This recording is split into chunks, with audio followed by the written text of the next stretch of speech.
Ang tagal ko nang nasa industry and talaga namang vocal ako about it na si Sir Martin Nievera, ang aking ultimate idol sa pagiging balladeer. Yan talaga siya yung influence ko sa pagkanta. And hindi ko pa siya nakakakulab ever. So, siya yung gustong-gusto kong sana. Actually, ini-invite din sana namin siya for this, but I think he'll be in the US. Meron siyang tour. So, hindi lagi nag-aayon yung schedule. Kaya, yan, hopefully. And Gary Valenciano, yan, yung mga gusto kong makakulab. Yan, kasi natupad na si Ate Reg, na nag-guest ko na siya before.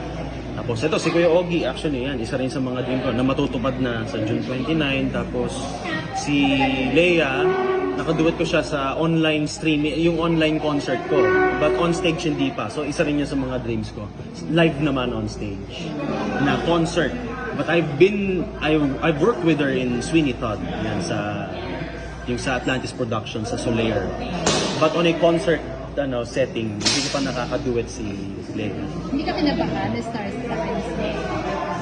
Kasi mostly, di ba, yung mga singers natin, kapag narinig nilang Miss Leia, kahit si Jed Madera na kinakabahan siya. Actually, ang tanong na yan is like,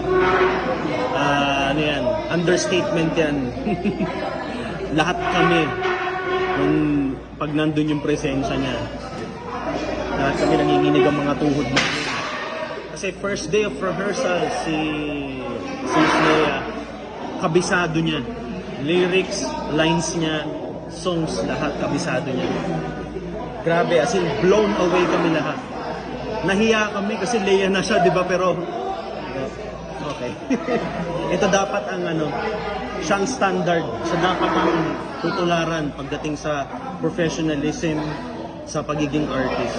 Grabe yung work ethics niya. Grabe, sobrang amazing. So, yung tanong na hindi kinabahan, it's an understatement. Sobra kaming kinabahan ako particularly. Every time I go on stage, sobrang nakaka-intimidate. But as an actor, you have to do your job to be really, to be calm, to always collect yourself na hindi ka ma-overwhelm. Ayan. About Regine, kinabahan ka rin? Or kanino ka mas kinabahan sa dalawa? Kay Ate Reg, syempre, sobrang kinabahan din kasi ibang level din naman si Ate Reg, di ba? Kasi kay Ate Reg naman, yung sa boses, talaga hindi pwedeng lalambot-lambot ka, papatay-patay ka. You have to really, kumbaga, to be on your toes as well. So, yung kay Ate Reg, but si Ate Reg yan, tulad ni Leia, she's also very generous on stage. So, mapag-gano siya, yung mag-giveaway siya sa'yo, siyempre, kung alam niya naman yung, ito lang yung capacity mo, hindi naman siya para lamunin ka or ano. So, we as an artist, we know yung kung paano kami magko-collaborate, paano kami i-complement you each other. Yeah. Sorry, ano nga ulit title ng concert? So, yung Gerald Santos, Grateful, Great. In my 18th anniversary concert.